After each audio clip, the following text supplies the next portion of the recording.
Namaste to all. I recently read an article on importance of Swaha written by my Acharya Swami Ram Swarup Yogacharya. I'm going to read it out here. To know any Vedic word, one will have to take into consideration the fact that as God is formless, so is the knowledge of all four Vedas, and so is the word Swaha. Therefore, the printed Vedas are not Vedas. It is called a Samhita, and Samhita can be destroyed, whereas Vedvani is eternal. The pious, eternal, and immortal word Swaha is recited or pronounced invariably in every yajna or havan at the end of each mantra. It has got a prayer to Almighty God with some deep meanings. Swaha itself is directly a Ved mantra.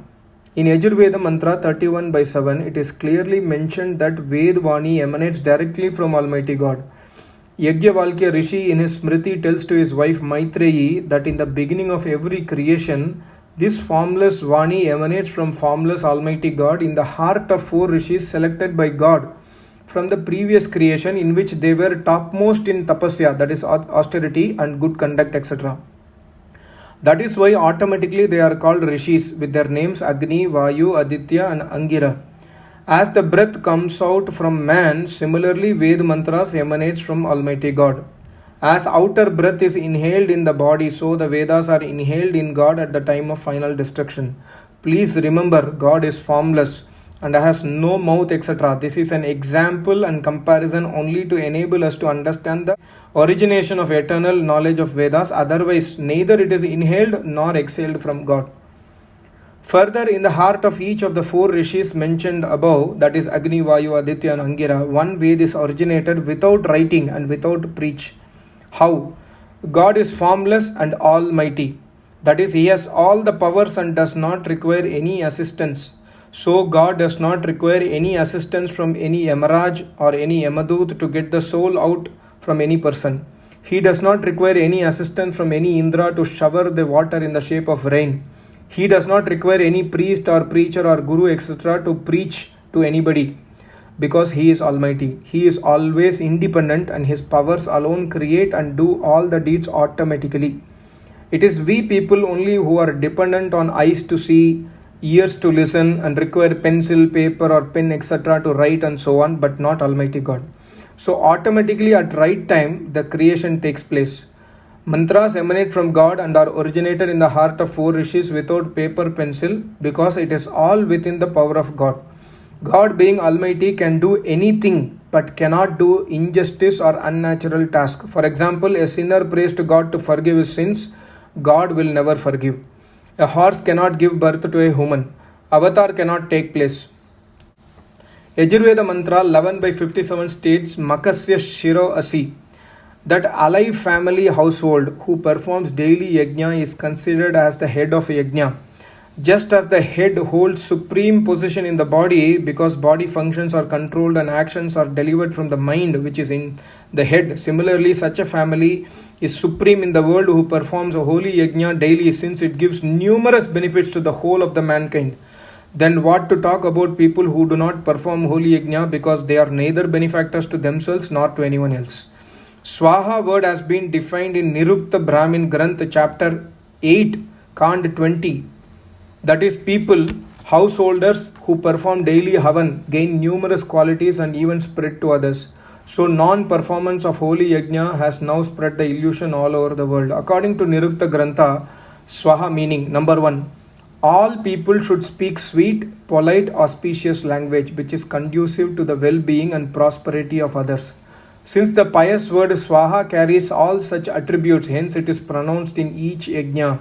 It may also be stated here that in ancient times when people performed daily havan, they were blessed with this virtue, which is not commonly observed in people today due to lack of performance of havan.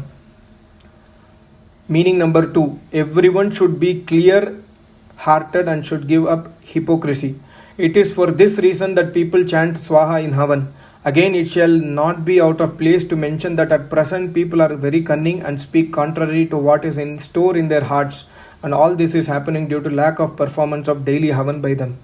Meaning number 3, no one should eye another person's article or property and should strictly be satisfied with one's own share gained through the hard work. To attain this contentment, people chant Swaha in havan.